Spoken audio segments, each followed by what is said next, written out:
मित्रांनो, सध्या IPLचा हंगाम सुरू आहे. IPL आपल्या शेवटच्या टप्प्यात आहे. IPLच्या सर्व 10 टीमचे 14-14 सामने खेळून झाले आहेत. या 10 टीमपैकी 4 म्हणजेच RCB, मुंबई, गुजरात आणि पंजाब या टीम सेमीफायनल खेळण्यासाठी क्वालिफायर सुद्धा झालेले आहेत. पण या सर्व IPL टीमचे मालक कोण आहे आणि यापैकी बऱ्याचशा टीमचे मालक तुम्हाला माहीत देखील असेल. नंबर 1, रॉयल चॅलेंजर्स बँगलोर म्हणजेच RCB ही टीम युनायटेड स्पिरिट लिमिटेड यांच्या मालकीची आहे.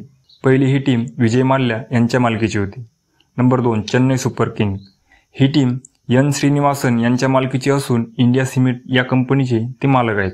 नंबर 3, सनरायझर्स हैदराबाद ही टीम कलानिधी मारन यांच्या मालकीची असून सन TV नेटवर्कचे ते मालक आहेत आणि मॅच चालू असताना आपल्याला ज्या हैदराबादच्या मालकीने दाखवल्या जातात त्या काव्या मारन त्यांची मुलगी आहेत.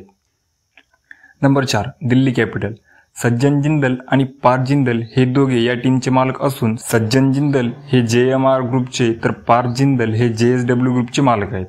नंबर 5, पंजाब किंग्स या टीमचे तब्बल 4 मालक आहेत. त्यात मोहित बुरमन, नेस वाडिया, प्रीती झंटा आणि करण पाल हे 4 जण पंजाब किंग्सचे मालक आहेत. नंबर 6, कोलकाता नाईट रायडर्स या टीमचे सुद्धा 3 मालक आहेत. शाहरुख खान, जुही चावला आणि जय मेहता. नंबर 7, राजस्थान रॉयल या टीमचे मालक मनोज बदाले आणि लचनलाल मॅरडॉक हे आहेत. नंबर 8, गुजरात टायटन्स गुजरात ही टीम कोण्या व्यक्तीच्या मालकीची नसून ही टीम CVC कॅपिटल या कंपनीच्या नावावरती आहे.